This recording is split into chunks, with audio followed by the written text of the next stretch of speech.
Hi everyone. So everyday situation is getting more serious. We cannot make this stuff up, what is going on.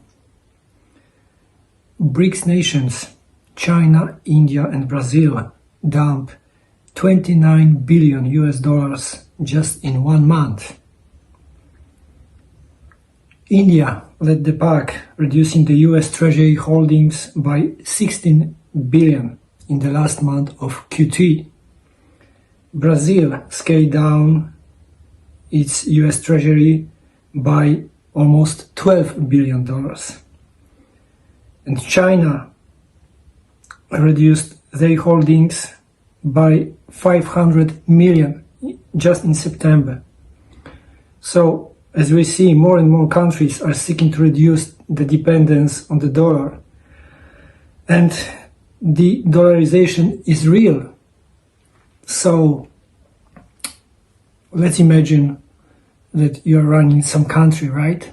And you are witnessing what European Union did to the Russians' assets, or just what the Americans are doing, just threatening the countries or governments.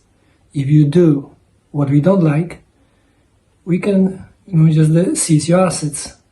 So if you're running some country, so you start to think, look, maybe it's not a good idea to have all of these billions in holdings in the US Treasury, and maybe we can exchange it, the dump the US dollars, the dump US debt, and exchanging for gold, because the gold is no counterparty risk. If you're holding physically, there is almost no way that another countries can seize it. Of course, another country can invade, your country, let's say, but nowadays it's much better to hold gold physically.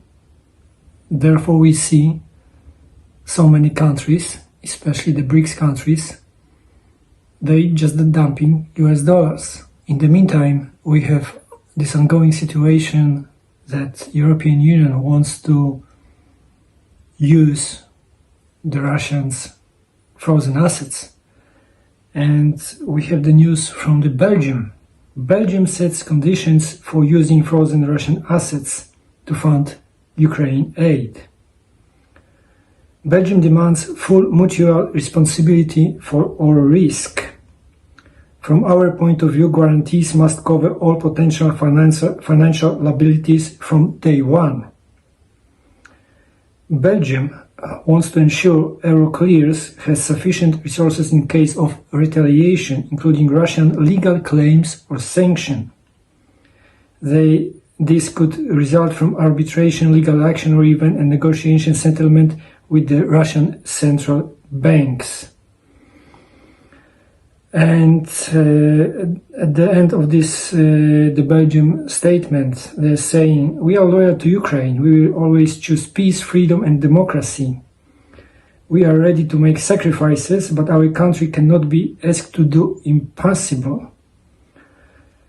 So, the pressure for the Belgian government is massive. And of course, I think we see sooner or later they will use these frozen assets, but at least the Belgian government is aware of what is going on, and they know it is completely illegal to use these funds.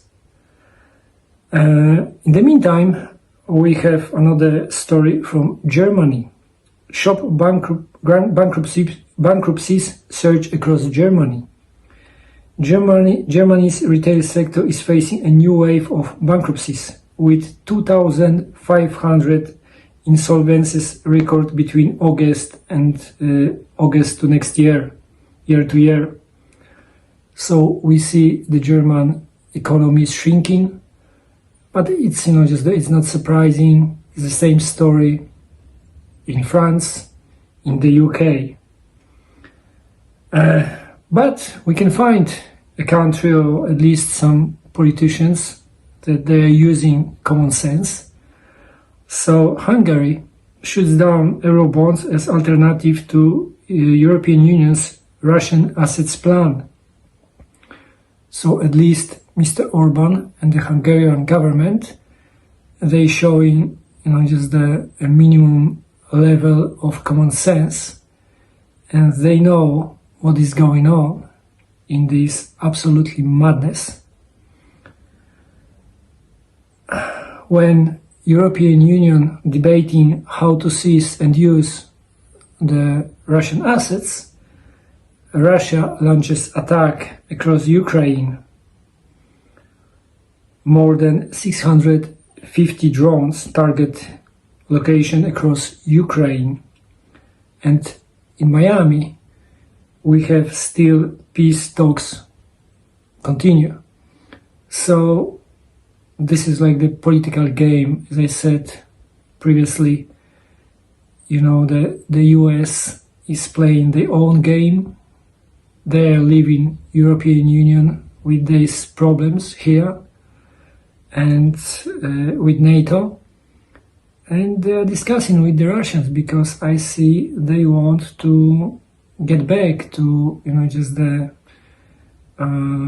starting once again, continue economic exchange and making deals with the Russians, right? And the last news is from the previous Prime Minister of Netherlands, Mr. Rutte, who now is running NATO. So Mr. Rutte said, you cannot make this stuff up. We want and need war to keep going. Yes, I repeat it. We want and need to war keep going. And they need $1 billion per month next year to provide, just the help for Ukraine. $1 billion monthly next year. You cannot make this stuff up. Where this money come from? Yeah, we need to ask this question. Where this money come from?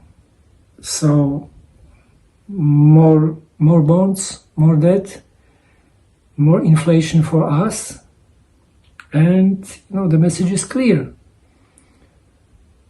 Peace is not good, war is good. So we need to continue it, right? There is no real desire for any peace, because all of these politicians in European Union, they know they cannot admit to, just the public opinion, they are losing. And they know they are losing. So they do everything just to distract people. And I think we're slowly reaching the point that they will decide some action that they need to take, because clearly the Ukraine government and on the battlefield they cannot resist any longer. And I think some countries will get involved and we will see escalation in Ukraine. So yeah, next year will be even more, just difficult, more problems, more debt, escalation of war, more internal problems. But of course, just don't ask any question, listen to official mainstream media, and they are connected to their governments, and it is what it is.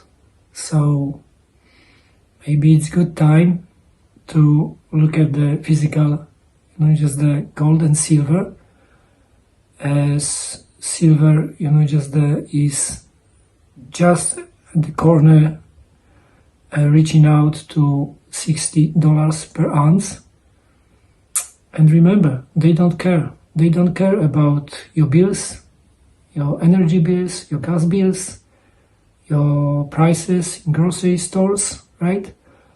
And we can expect just the printing more money, more war, higher inflation, and this is what they have for us.